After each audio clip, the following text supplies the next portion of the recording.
Onde que começou a travar tudo? Pode ser. Pô, é esse slide, Camila. Essa Esse slide. explicação. Aham. Então eu vou ler tudo de novo essa. Então, vamos voltar para a explicação. Imagine Plutão e Caronte, eles estão comprimidos, tão comprimido que a gente consegue colocar eles em uma gangorra, mas a massa deles é a mesma. A massa de Plutão MP é aproximadamente 8 vezes a massa de Caronte, que é MC. Ou seja, MP é igual a 8 vezes MC. E eles estão separados, em média, por aproximadamente 20 mil quilômetros. Esses 20 mil quilômetros é o Rzinho ali na imagem abaixo. Determine a que distância do centro de Plutão ficaria o pino da gangorra para manter ambos equilibrados. O pino é esse triângulozinho na imagem. Observação. O pino dessa gangorra, ela representa o centro da massa, ou o baricentro do sistema Plutão-Caronte, e é o ponto do qual ambos giram, que vai deixar eles dois em equilíbrio. Note que como o MP ele é maior que a massa do Caronte, o centro de massa ele está muito mais perto do centro de Plutão do que ele está de Caronte. Pronto. Então, no slide anterior, eles nos deram a formulazinha que a gente vai utilizar, que é a fórmula de equilíbrio. Então, a massa de Plutão vezes a distância de Plutão do baricentro é igual à massa de Caronte vezes a distância de Caronte ao baricentro. Como eu disse, a massa do Plutão é igual a 8 vezes a massa de Caronte. E a distância de Caronte ao baricentro, ela vai ser esse Rzinho da imagem menos a distância que está de Plutão. Não sei se deu para entender muito bem. Mas é basicamente isso. Como as duas massas elas vão ser iguais, a gente consegue cortar elas. O RP de Plutão ali, a gente não consegue cortar, porque de um lado está vezes e do outro lado está em menos. Pode passar, pronto. Então, a gente tem aqui 8, RP vai ficar 20 mil quilômetros menos RP. Esse menos RP a gente consegue passar para o outro lado, somando com esse 8. Então, vai nos dar 9 RP igual a 20 mil quilômetros. Pode passar. Então, basta a gente dividir esse 9, esse 20 mil por 9, que a gente vai ter a distância de Plutão ali, que Plutão está do baricentro. E é basicamente isso a questão lá, do exercício 2. Aí, se tiverem questões, como eu disse antes, vão colocando no chatzinho.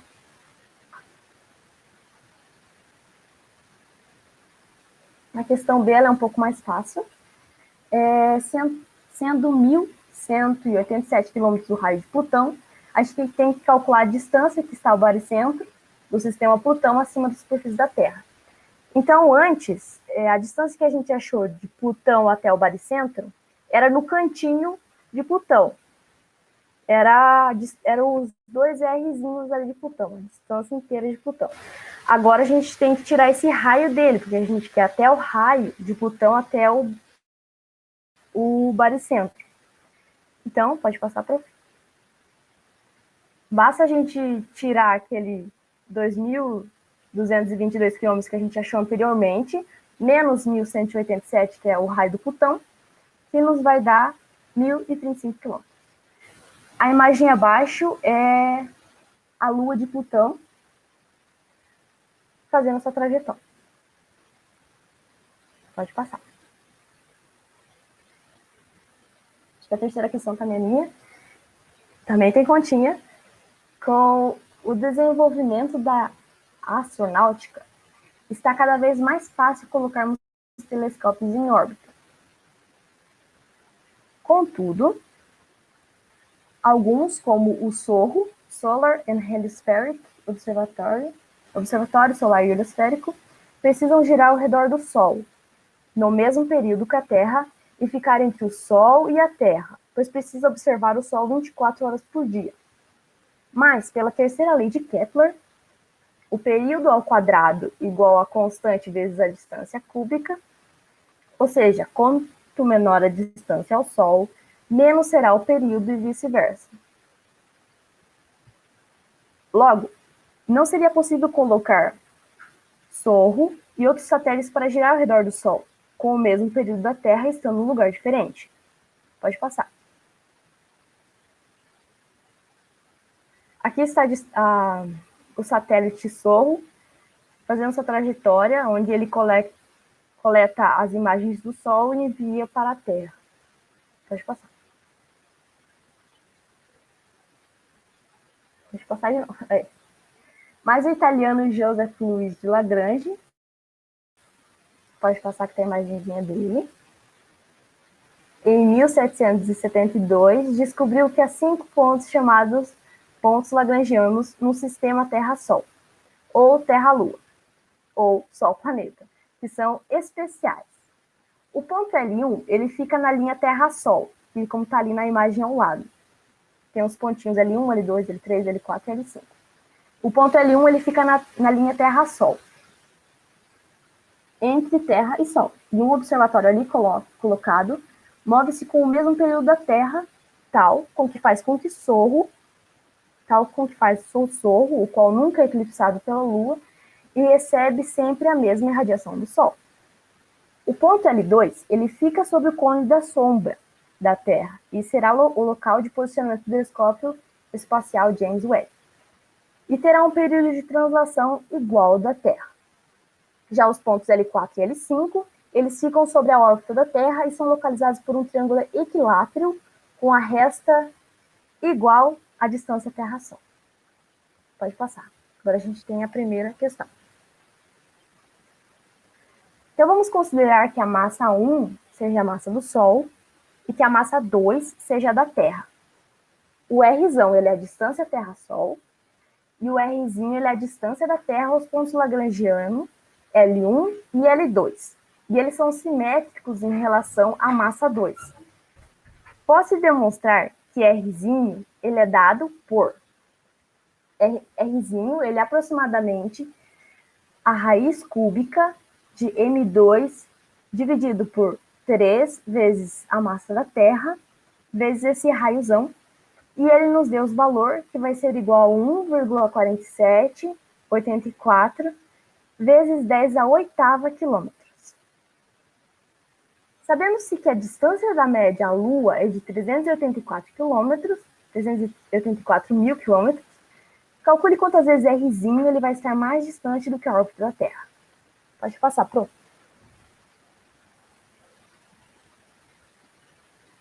Então, a gente aqui vai usar uma formulazinha de comparação. A gente quer saber quantas vezes Rzinho está mais distante do que a órbita da Lua. Para fazer essa comparação, a gente vai utilizar o Rzinho sobre a distância média da Lua. Então, 1,4787 vezes 10 a oitava quilômetros por 384 mil quilômetros. Fazendo a conta, temos que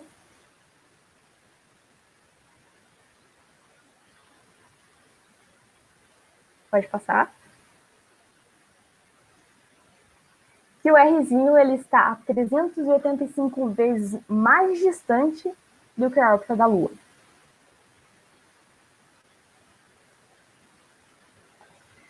A questão B é uma questão para a gente pensar um pouquinho.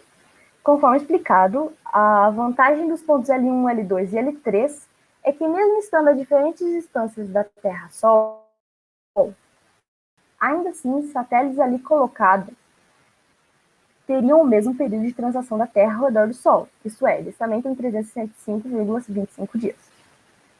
Qual seria o período de translação dos satélites colocados nos pontos lagrangianos L4 e L5? A resposta só vale como uma justificativa. Alguém quer tentar responder?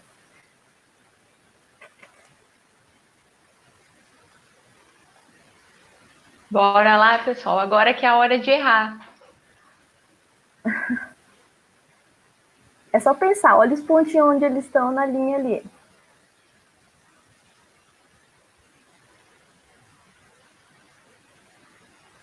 Bom, já que ninguém quer tentar, pode passar, prof. Exatamente o mesmo período da Terra. Pois como está ali nos pontinhos, eles estão sobre a órbita da Terra. Então, todos esses pontos eles vão ter o mesmo período da Terra. E aí está a resposta. Agora é minha vez. Agora vocês estão me ouvindo. Sim. Aham. Sim, tá. Como eu não consegui me apresentar no começo, então eu vou me apresentar agora, né? Meu nome é Marcos Castellini, eu estou no 7º período do curso de Exatas na UFPR. Eu escolhi a minha habilitação em Química, mas eu gosto bastante de Astronomia. Por isso que eu aceitei participar desse projeto e ajudar vocês aí na UBA. Daí, essas questões, a maioria elas são de verdadeiro ou falso, o de responder é bem simples, aí precisa um pouco da interação. Mas não precisa falar, pode digitar no chat se quiser também. A primeira questão, eu vou ler aqui com vocês, aí eu preferi ler a introdução, aí depois eu explico, aí depois a gente responde. Então, essa primeira questão diz o seguinte: o sucesso do primeiro pouso na Lua, ela foi graças ao poderoso foguete Saturno V, o qual tinha 7 partes, igual mostra essa imagem ao lado. As partes 1, 2 e 3, elas são dos primeiro, segundo e terceiro estágio, que corresponde aos motores e tanques, e elas são abandonadas quando vazio. A parte 7, que é aquela lá em cima, é a torre de escape, e também foi descartada no começo das viagens. As partes 4, 5 e 6, elas foram as únicas que chegaram à Lua. Pode passar. Daí, como eu disse, agora eu vou explicar um pouco, aí depois eu volto na questão para a gente responder. Então, esse Saturno V ele foi considerado o foguete mais potente que a humanidade já viu. E ele é constituído de 3 estágios. No primeiro, ele é denominado SIC. Era responsável pela subida inicial, chegando a percorrer quase 60 quilômetros a uma velocidade de até 9.900 quilômetros por hora. Então, dá para perceber que ele é bem rápido, até no seu início. Porém, após consumir todo o seu combustível, esse primeiro estágio ele era separado do restante do foguete por parafusos explosivos e aí após isso ele seria descartado caindo no Oceano Atlântico, que após isso seria iniciado o segundo estágio, que se chama S2. Esse levava o foguete a uma altura de 162,5 km, que atingia a velocidade de quase 25.000 km por hora. O terceiro estágio, que é o SIVB, era o próximo a entrar em ação, colocando a nave Apollo em órbita, e o motor era então desligado. Aí, depois de dar algumas voltas na Terra, esse motor era religado para a nave sair da órbita da Terra, em direção à Lua. Por fim, assim como esses outros 2 estágios, depois de consumir todo o seu combustível, ele também, como o conjunto da nave Apollo, constituído pelos modos de comando de serviço militar lunar que seriam usados para a órbita e pousar na Lua. O idealizador desses foguetes é esse cara ao lado, que eu não sei se a pronúncia é correta, mas é o Wernher von Braun, não sei se é assim que se diz. Pode passar, pô. Aí, para vocês entenderem um pouco melhor, eu coloquei um vídeo do lançamento do foguete. Aí, pode abrir.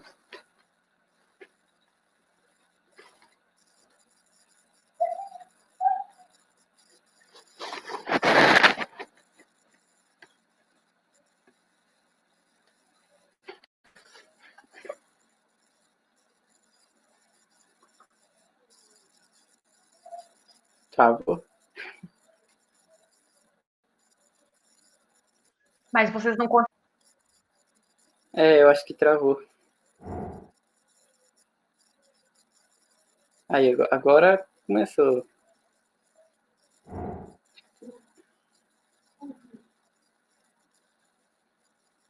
Tem como colocar ele maior, acho que só apertar do lado. Acho que vem até com o som. Aí. Só não tá dando para ouvir o som. Mas tá aparecendo no vídeo.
Bonito, né? O foguete. Daí pode passar. Aí agora chegou na questão que é da UBA, né? Aí ela pergunta assim, ó, ela diz assim, responda com os números de 1 a 7 as perguntas abaixo. E essas perguntas elas vão todas se referir aos estágios, são 3 estágios. Então a primeira é qual foi o maior dos estágios? Lembra que são 3. Aí tem, só pela foto do lado dá para ver um dos estágios. Assim.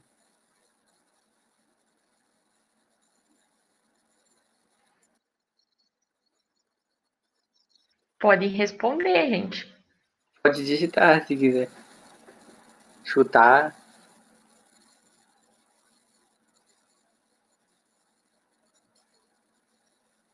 Se quiser voltar lá na pergunta, prof, na 1, na 4, lá no começo. Só para eu ler de novo.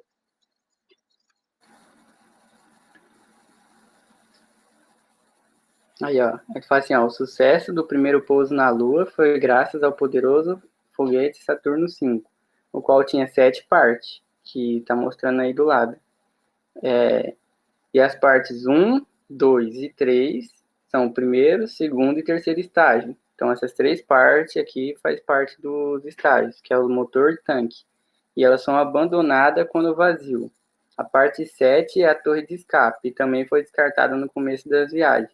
As únicas 3 partes que chegou na Lua foi a 4, 5 e 6. Então, a primeira pergunta lá é qual que foi o maior dos estágios?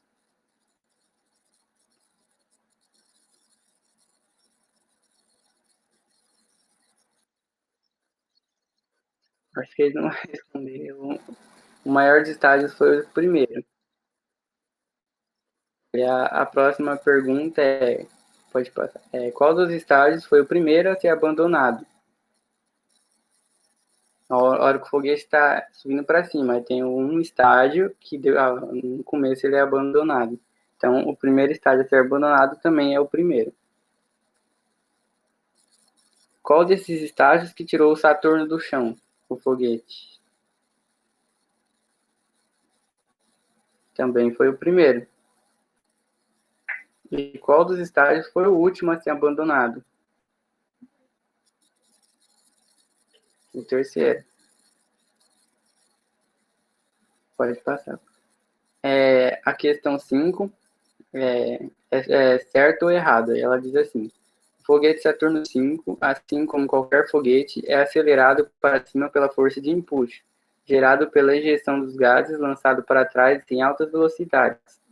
Isso é conhecido como a lei da ação e reação, estabelecida pelo inglês Isaac Newton.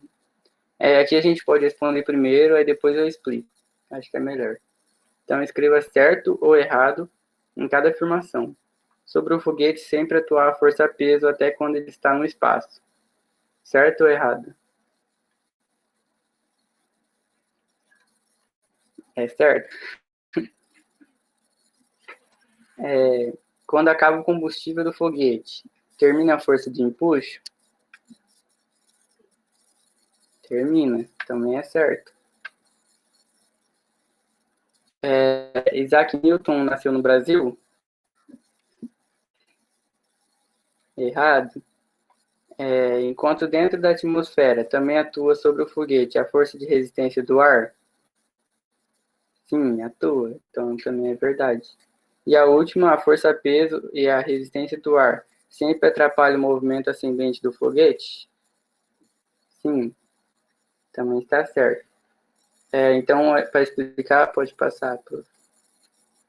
Então, primeiramente, o que seria ou o que chamamos de empuxo? É uma força vertical dirigida praticamente, não, para cima, independente se for um líquido ou um gás, sobre um objeto que esteja mergulhado nele. Sendo assim, nos aviões eles alcançam voo por meio do empuxo, empurrado pelo ar. Pode passar, Pro. Não, volta que eu não expliquei sobre a lei da ação e reação, que eu estava olhando pelo computador e não olhei embaixo. Quem estuda física já deve ter ouvido falar da lei de ação e reação, É basicamente igual esse GIF que eu coloquei do lado, que a toda ação corresponde a uma reação, com a mesma intensidade, mesma direção e sentido contrário. Então, praticamente alguém que estava ali do lado não conhece, não viu esse cara e não percebeu que era alguma coisa relacionada à física. Mas sim, está envolvido com a ação e reação que foi estabelecida pelo Isaac Newton. Agora pode passar. Então, como os foguetes, qual a sua influência aos foguetes, esses conceitos físicos? Quando um foguete ele alcança sucesso em suas decolagens, isso é por causa da terceira lei de Newton. Em um foguete, os gases eles são provenientes da explosão do combustível, que empurra as paredes internas da nave, que por sua vez empurra os gases em um sentido contrário.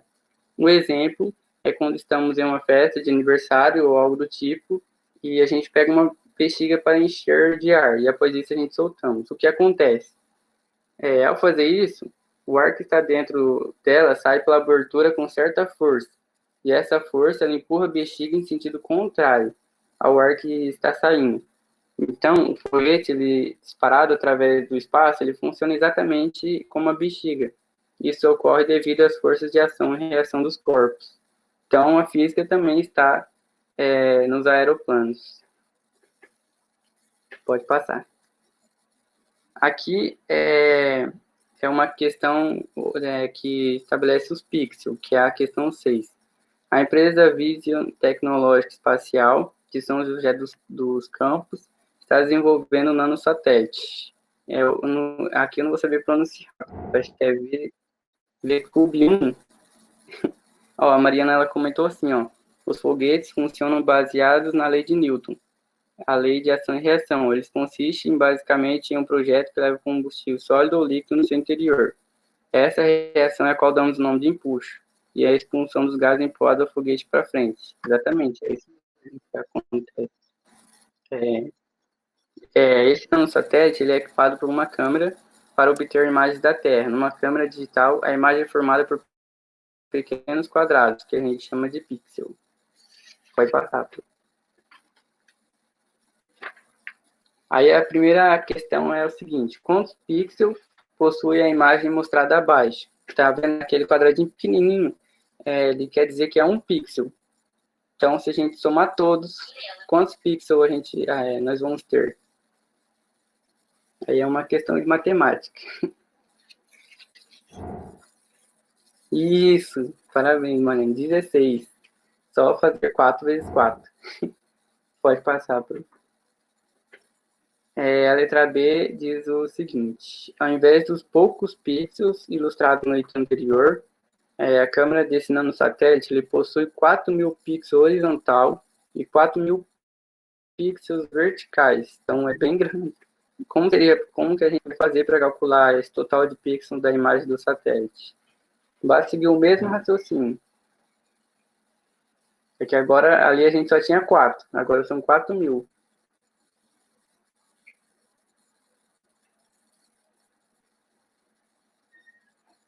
Vamos ver se a Mariana consegue ou mais alguém.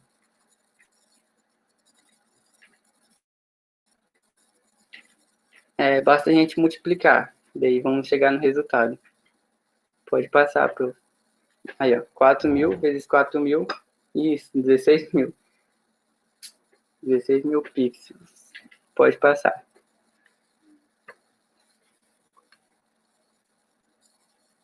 Ou 16 milhões de pixels, que dá igual a 16 megapixels.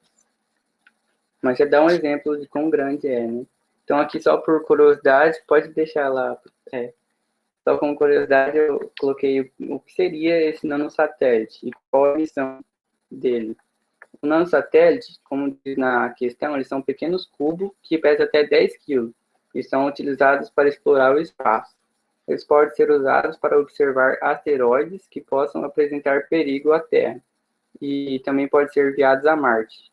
A missão dele, segundo algumas revistas que eu procurei, com esses nanosatélites será possível coletar imagens e informações ambientais. Ele possui uma câmera com alta resolução e uma capacidade de dar volta à Terra em pouco tempo. Eu acredito que é em torno de 90 minutos. Sua missão é capturar dados que contribuem para o monitoramento de áreas de desmatamentos e aumentam a produtividade na lavoura. Pode passar. Aí já é com a Camila.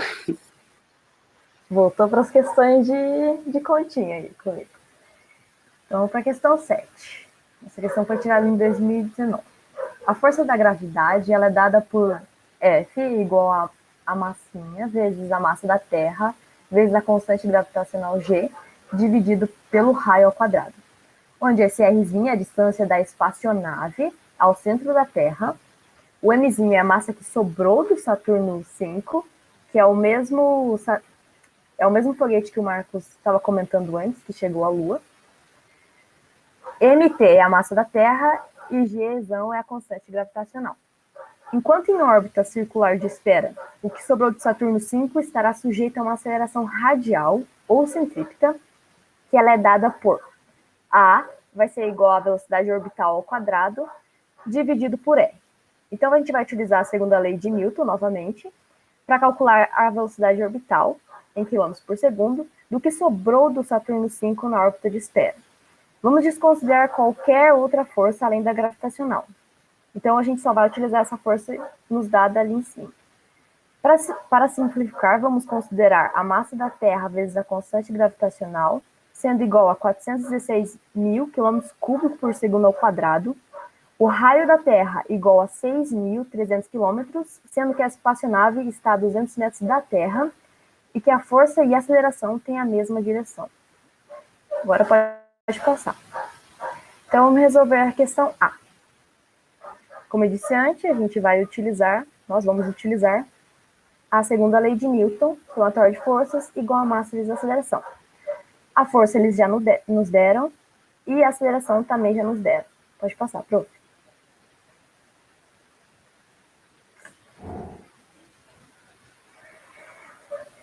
Então, o que a gente vai querer achar aqui vai ser a velocidade orbital ao quadrado. A gente consegue... Tchau, Mariana. A gente consegue excluir o raio, que eles vão ser o mesmo. Então, um raio ao quadrado a gente consegue excluir com outro raio. E a massinha a gente também vai conseguir tirar ela fora. Pode passar, prof. E passar de novo. E nos vai nos restar o mt vezes o g dividido por r igual a velocidade orbital ao quadrado. Como a gente quer achar a velocidade orbital, e a gente já tem o valor do mt vezes o g dividido por r, a gente vai passar o quadrado da orbital, passando pela raiz, e colocar os valores que encontramos ali. Pode passar, prof. Conseguimos só uma questão ali de unidade, a gente vai excluir essa parte cúbica da quilômetro, com o quilômetro abaixo, e como ele está dentro da raiz, como vai ficar quilômetro ao quadrado e segundo ao quadrado, eles vão sair da raiz em quilômetros por segundo. Pode passar, prof. Então, a velocidade orbital vai ser a raiz de 64 quilômetros quadrados dividido por segundo ao quadrado, que vai ser igual a 8 quilômetros por segundo. Agora vamos para a questão B. Uma estimativa para determinar o incremento de velocidade. Então, o que a gente vai querer agora é esse ΔV, que é igual a velocidade de escape menos a velocidade orbital. Que a velocidade orbital a gente encontrou na questão A. Então, agora é só encontrar a velocidade de escape. É necessária a injeção na trajetória translunar, pode ser feita considerando como sendo a velocidade de escape do campo gravitacional terrestre, calculada na altitude da órbita de esfera, menos a velocidade orbital do foguete nesse mesmo espaço, nesse mesmo local. A velocidade de escape é a velocidade que um corpo precisa atingir para deixar o campo gravitacional terrestre e chegar ao infinito com velocidade nula. Isso equivale à velocidade inicial, que faz com que a soma entre a energia potencial gravitacional e a energia cinética seja nula, ou seja, a energia potencial menos a energia cinética vai ser igual a zero. Calcule o V necessário, a velocidade necessária, para que, a partir da órbita de esfera, a velocidade de escape seja atingida. As energias cinética e potencial vão ser dadas pelo que está abaixo. Pode passar, prof. Então, eu já coloquei todas as informações que vamos precisar aqui. E o exercício também pede para a gente considerar que a raiz de 2 seja igual a 1,4. Lembra que na questãozinha ali eu coloquei em destaque em verde que a velocidade cinética mais a energia cinética mais a energia potencial, elas vão ser nulas, ou seja, igual a zero. E como eles nos deram a energia cinética e potencial, basta colocarmos no lugar. Pode passar, por favor. Como uma delas está negativa, a gente passa ela para o outro lado, e vamos igualar uma a outra. Conseguimos excluir a massa, pois elas são iguais.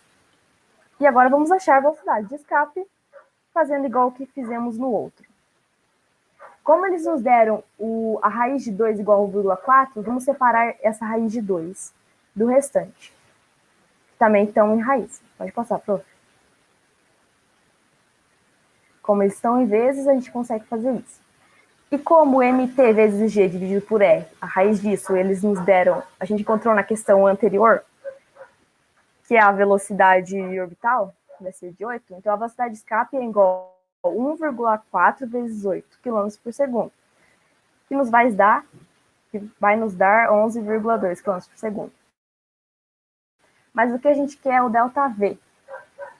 E o ΔV é a velocidade de escape menos a velocidade orbital, ou seja, 11,2 km por segundo menos 8 km por segundo.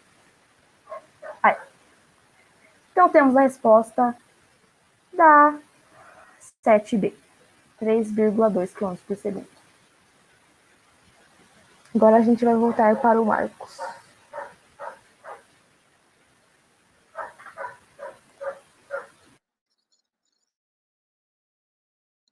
Aí, acho que agora está funcionando.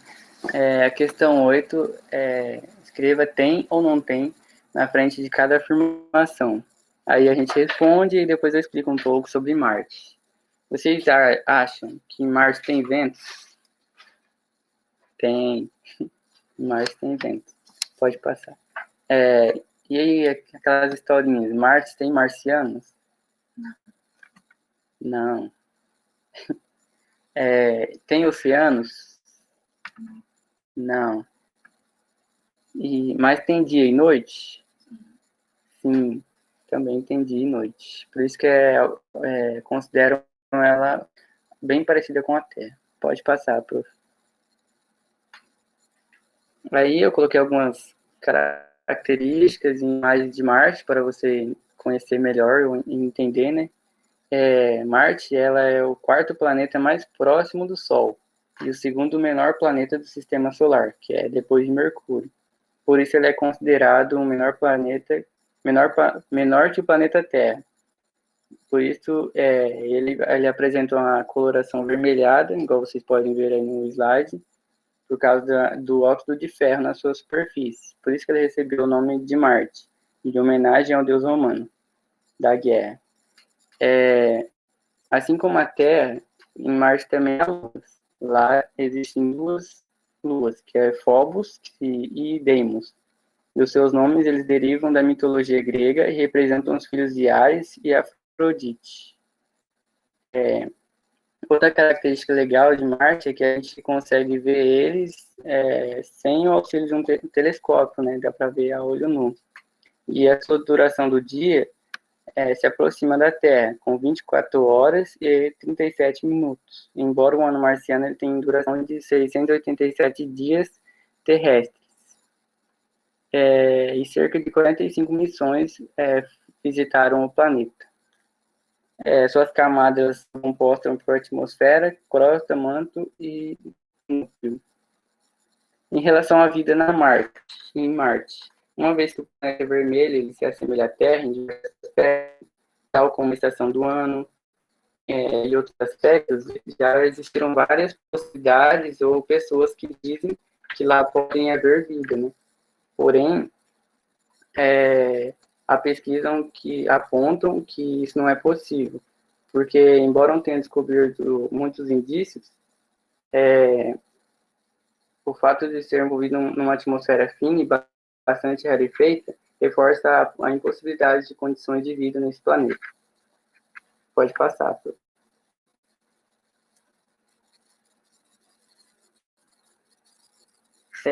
A última questão teórica é sobre o portal Monitoramento de Queimadas e Incêndios por Satélite em Tempo Quase Real, que é desenvolvido pelo Instituto Nacional de Pesquisas Espaciais.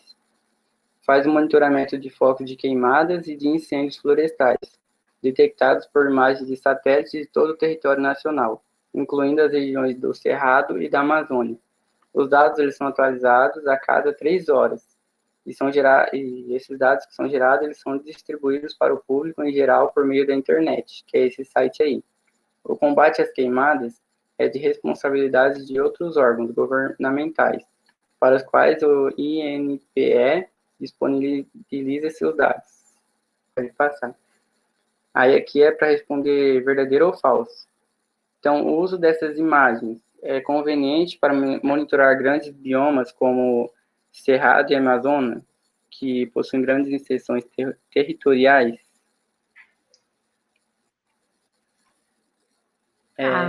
É verdade, igual a gente tenta viu responder. pode falar. Essa questão se é bem responder... interessante, ela é bem atual aqui no nosso país, inclusive. Uhum.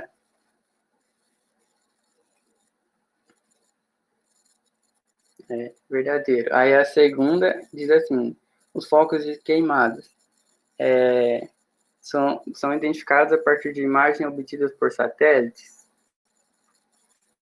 Na questão, só voltar à pergunta, já falam que ela faz o monitoramento de focos de queimadas e de incêndios florestais detectados por imagens de satélites. Então, é verdadeiro também. As informações disponibilizadas no portal do INPE são atualizadas 8 vezes por dia. Também, se voltar à questão, lá vai estar escrito que esses dados eles são atualizados a cada 3 horas. Então, acaba passando. E os satélites, eles contribuem para o controle das queimadas? Se o governo usar as informações, né? Tem que ter ajuda. E, por fim, o combate às queimadas é responsabilidade do INPE?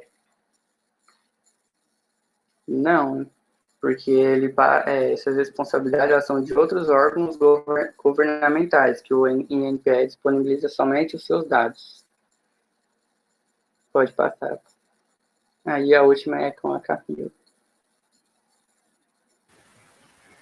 Então, para encerrar essa apresentação, outra questãozinha de conta. Então, era quase meia-noite, horário de Brasília, do dia 20 de julho de 1969, quando o astronauta norte-americano Neil Armstrong pisou na superfície da Lua. Em 2019, ano passado, comemoramos 50 anos desse evento, que nos lembra o quão longe podemos ir com a criatividade, engenhosidade, determinação e trabalho. Os 384 mil quilômetros que separam a Terra da Lua foram vencidos por meio dos seguintes etapas. 1. O lançamento de Saturno V. 2. A órbita da Terra. 3. O período de injeção na trajetória translunar. 4. A órbita da Lua. E 5. O pouso lunar, mostrado esquematicamente nessa figurinha ali. Então, o foguete ele sai da Terra, dá a volta em sua órbita para ganhar velocidade, consegue atingir a velocidade de escape e vai para a Lua, chega em sua órbita e finalmente consegue pousar nela. Então, vamos lá. Questãozinha A. O primeiro estágio do Saturno V ele é composto de 5 motores F1 e cada um deles produz um empuxo de 6.900.000 newtons. Então, considerando que a massa M inicial de Saturno V é de 3 milhões de quilogramas e que a aceleração gravitacional da Terra é de aproximadamente 10 metros por segundo ao quadrado, vamos calcular a aceleração inicial de Saturno V em metros por segundo ao quadrado. E dica, utilize a segunda lei de Newton. Então, de novo, vamos utilizar a segunda lei de Newton e considere que apenas as forças de empuxo e peso atuam sobre esse foguete que sempre voa na vertical.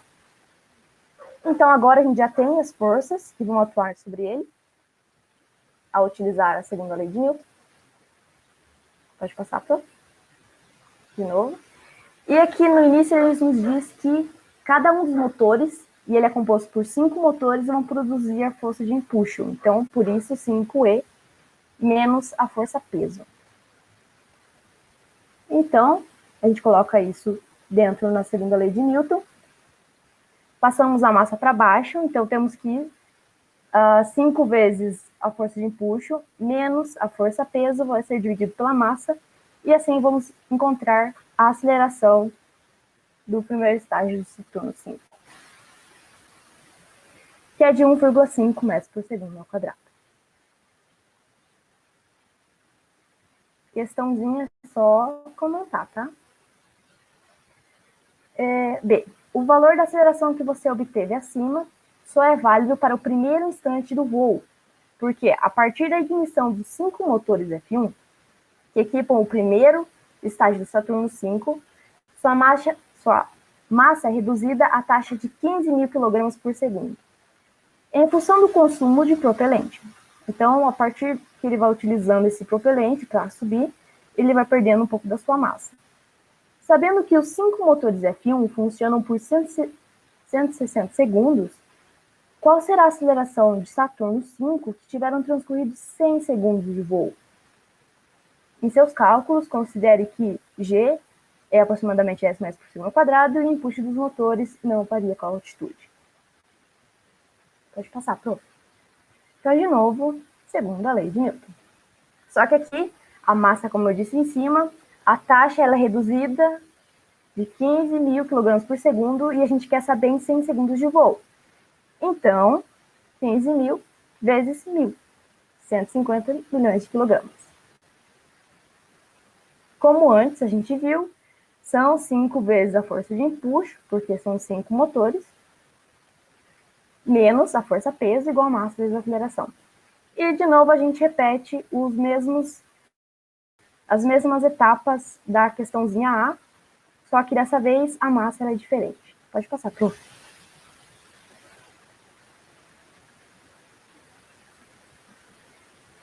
E a velocidade final que vamos obter? 13 metros por segundo ao quadrado. Então, a questãozinha A, para fechar, ela é um pouquinho mais fácil. As referências que utilizamos para fazer os slides. E obrigado pela atenção. A gente achou que ia dar mais tempo, prof. Tranquilo, pessoal, não tem problema. O pessoal tá tímido, não interagiu. Uhum. Alguém tem alguma pergunta? Pode ser fora de contexto também, se a gente souber responder. Ah, muito bem, muito bem. Muito bem.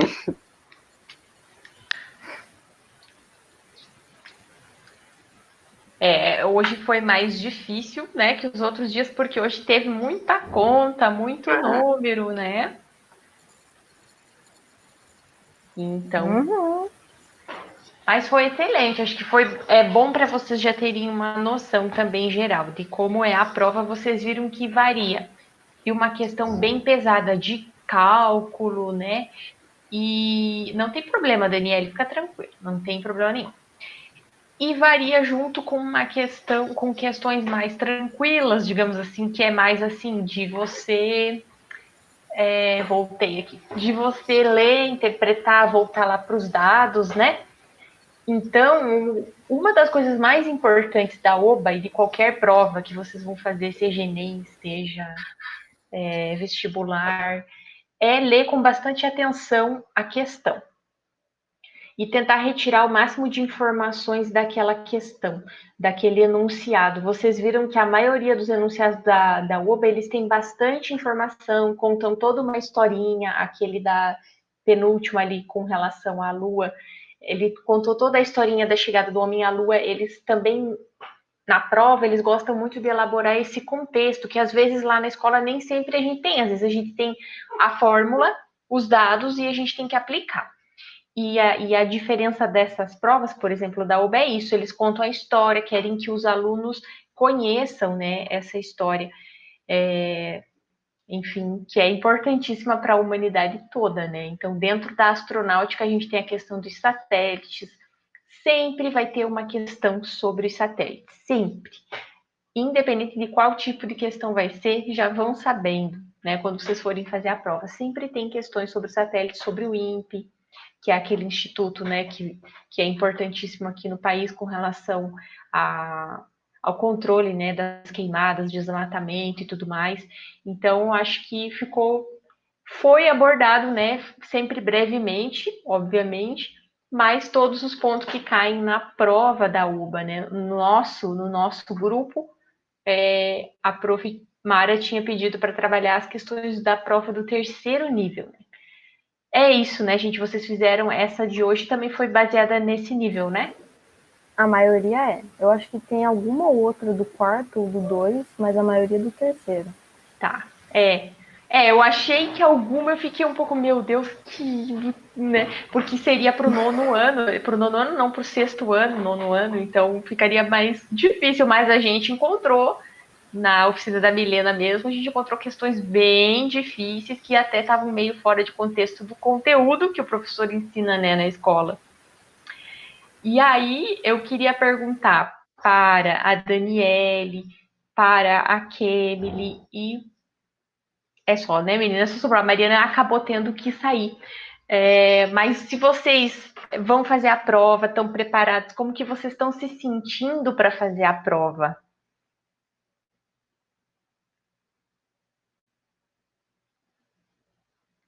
Ah, sim, sim, Daniele, o projeto Mulheres na Ciência, né? Exatamente. Tem um projeto aqui na universidade que é coordenado pela professora Mari e pela professora Paola. Eu faço parte dele, da equipe, né, dele, mas eu não estou na coordenação. E ele tem várias ações que visam incluir as meninas e as mulheres na ciência. Se você quiser também, a gente pode te passar o contato da professora Mara, porque é um projeto que ele tem envolvimento lá na escola. Então, tem ações que são desenvolvidas, né?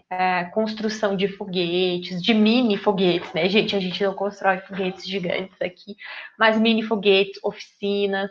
É muito bacana. Eu vou passar, então, para vocês, eu vou anotar aqui. Depois, aliás, eu tenho que passar para vocês também.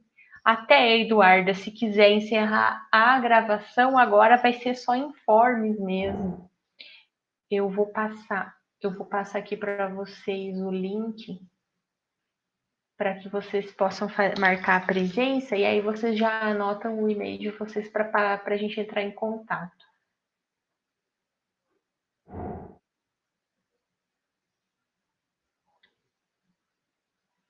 Ah, legal, Daniele. Legal, você vai fazer o Enem. Então, as dicas, né? Igual muita coisa que o pessoal ensinou aqui vai ser útil para a sua prova do Enem, né? E as dicas que a gente está dando com relação a como estudar e fazer simulado vale para o Enem também, porque o Enem, agora o pessoal já até está mais acostumado, mas eu me lembro no ano de 2012 de 2012 para 2013, que foi quando o Enem mudou de formato. Antes ele era mais parecido com o vestibular tradicional, com questões de múltipla escolha, bem objetivas. E aí ele mudou um pouco o formato para questões mais dissertativas, interpretativas, porque as avaliações internacionais da educação, seja no Brasil, seja no exterior, elas visam mais esse tipo de informação. Se o aluno consegue interpretar, consegue retirar dados de uma questão para montar um gráfico, interpretar um gráfico, então vale a mesma coisa, né, Daniele, para ti. Se conseguir, tem sites que tem simulados do Enem, que tem as provas anteriores para você resolver, é bom, porque você já vai mais preparada do que se você não tivesse, né, feito nenhuma prévia, assim, nenhuma prova anterior, né? Então é importante. E eu mandei aqui no chat o link da presença de hoje. E se vocês quiserem deixar aqui o e-mail de vocês, aí eu anoto para entrar em contato com relação ao projeto Meninas nas Ciências, porque tem seleção para participar dele como bolsista e tudo mais. Eu não sei como que está agora a questão para para entrar agora como voluntário, mas acredito que dependendo das ações é bem tranquilo. Mas a gente está sempre produzindo material aqui na universidade, né? Então, recentemente, com a Camila, inclusive, que está aqui, a gente produziu um livro que incentiva também as meninas nas ciências, né, Camila, com relação às constelações. Ele está para sair. Quando sair, inclusive a semana passada, lembram que eu prometi para vocês um presente, vocês participaram, eu até esqueci de prometer hoje, né? Mas é o livro, então quem participou, vocês deixam o e-mail, a gente vai entrar em contato com vocês para mandar um livro, uma cópia desse livro para vocês, que é sobre a história das constelações, enfatizando na presença das mulheres na astronomia e na ciência. Que bom que vocês estão interessadas nesse tema. Nós precisamos de mais mulheres interessadas em ciências, né? É muito importante que a gente lute por esse espaço, né? Se sinta contemplada e queira estar participando. Fico bem feliz. E vocês, Daniele e Kemily, estão pensando em fazer curso superior? Já estão pensando o quê? O Enem vocês vão prestar para tentar entrar em qual curso? Vocês já pensaram?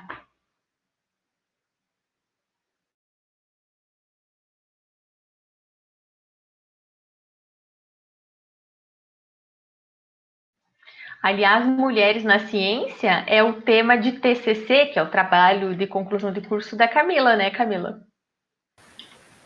Sim. Tá indo. Tá indo, né? Mas a Camila está investigando exatamente isso, né? As mulheres na física, que é uma área bastante que ainda não tem tanta abertura, né? Já melhorou bastante, claro, mas quer falar um pouquinho, Camila? Fica aí à vontade. Eu não sei muito do que falar, eu só estou investigando a questão da participação das mulheres na física. Se aumentou a participação delas em eventos de física ou em revistas, se elas participam na produção de artigos. E eu peguei dados desde 2008 para comparar com os dados de hoje e são bem poucos os dados. Não mudou muita coisa ainda. Não mudou muita coisa, tá bem difícil para elas conseguirem ganhar um espaço. Para nós conseguirmos ganhar um espaço. Vocês são aqui de Palotina, meninas, também? Vocês conhecem a professora Rita? Que a professora Rita acabou de ganhar um prêmio das mulheres na ciência também da L'Oréal. Aqui de Pérola, pertinho. Então, quer dizer, como a Camila falou, tá difícil, né? Não é tão fácil conquistar esse espaço por vários motivos. A gente podia ficar aqui conversando sobre isso também. Mas é possível, né? Se ajudando umas às outras, a gente consegue ocupar esse espaço. Então, a professora Rita mesmo é um exemplo. Né? Ela trabalha com astrofísica, que é uma outra área dentro da física, dentro da astronomia. E aí ela tem pesquisas internacionais e tal, já fez vários estágios, né, em observatórios fora do país. E aí ela acabou sendo reconhecida esse ano, então, com esse prêmio, é muito importante, né? Então, tá bem. Vocês querem fazer mais alguma pergunta? Aproveitar para a gente conversar mais um pouquinho sobre algum tema? Eu estou anotando aqui o e-mail de vocês. Vou vencer um pouquinho a minha timidez e abrir o microfone. Isso! Muito bem. Não me interessa muito. Fiquei os 3 dias aqui quietinha, só fazendo as minhas anotações, mas já que é o último dia, então eu vou, eu vou abrir essa brechinha. A respeito das mulheres na ciência, de fato, assim, um caminho um tanto difícil, né, para nós, porque não nos levam a sério e tem todo esse problema de sociedade machista estrutural, enfim. E assim, eu particularmente acredito que, né, a gente se dedicando bastante, claro, ingressando nesses meios, com muita união e sororidade, é possível alcançar o nosso espaço como mulheres científicas, né? Nós somos responsáveis por grandes invenções na ciência, invenções muito maravilhosas, como, por exemplo, a cerveja. Eu gosto de enfatizar. E, assim, eu acho muito bacana esses projetos de intensificar as mulheres, assim, nesse meio. E aí eu gosto de participar de tudo que aparece, eu tô me inscrevendo, tentando entrar no meio, porque tô no meio da luta, né? Enfim, é isso. Que legal, Daniele. Que bom ouvir a sua voz, né? E que você tá já interessada nesse tema e buscando nessa formação. Isso é muito importante. A gente precisa. E você não chegou a responder ali no chat. O que você está pensando de fazer na faculdade? Então, eu quero muito ser professora, né? Tanto é, eu tô fazendo a formação de docentes, o magistério, né? E eu gostaria de continuar na área. A minha única dúvida é para que lado eu vou. Se eu vou ser professora de história, se eu vou ser professora de matemática. Só sei que eu quero lecionar, é a única certeza que eu tenho. Eu acho que você deveria fazer licenciatura em ciências exatas, né, pessoal? Aqui na UFPR, inclusive. Aí a gente vai poder te inserir nos grupos, você já vai trabalhar com a gente, já que você gosta de astronomia. Quem sabe, né? Me interessa bastante o assunto. Eu ia falar para ela escolher química. Ah, não, química eu já não curto tanto. Aí eu já não sei, né, Marcos? Não sei. Química já não é muito a minha praia, mas agora ciências exatas, astronomia já entra mais no meu campo. Ah, bacana, perfeito. Realmente, eu acho que eu não sei se o vestibular já está aberto, as inscrições para o vestibular. Deixa eu até ver aqui. Esse ano agora tudo está online, né? Então eu não vi cartaz. Eu acho que tá para abrir porque eu vi no Instagram. Não sei se vocês têm Instagram. Se tiverem, segue a página da UFPR, a oficial. Tem o logo da UFPR com uma máscara, assim, é fácil de identificar. Porque eles estão divulgando sobre o vestibular e eles têm umas páginas lá dentro também que fala sobre como se preparar para o vestibular, essas coisas. Eu acho que é interessante, porque pertinho. Pérola é pertinho. A gente tem vários alunos de Pérola aqui no curso. Então, quem sabe você não vem... você já está se formando no ensino médio? Não, eu vou me formar só ano que vem, né? É um curso um ano a mais. Que você está fazendo a formação, né? Tá certo. Não tem problema, é igual, você já vai se preparando, e aí no fim do ano que vem você ingressa. E a gente... eu tô fazendo Enem já agora, testando para vestibular, porque esse ano vai ser só treinamento. Tá certo, a melhor coisa. Depois, na hora, você vai se sentir bem tranquila. Ai, sim, é assim que eu espero. Que bom, então, gente. Então, Kemily, falei seu nome certo? Sim, é Kemily mesmo. Ah, muito bem. Então tá bom, gente. Foi um prazer estar com vocês nessas 3 noites, né? Quando a gente tiver mais cursos e como eu vi que vocês estão interessadas, eu já tenho o e-mail de vocês, já vou passar para vocês também, para que vocês possam participar com a gente. E é isso. Não sei se o pessoal quer falar alguma palavrinha final.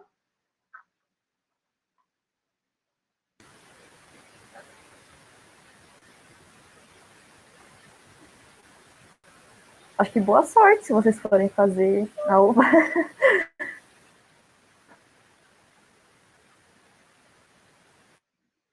Depois nos contem o resultado, gente. Beleza? Então é isso. Nos vemos num próximo encontro, num próximo curso, numa próxima oportunidade.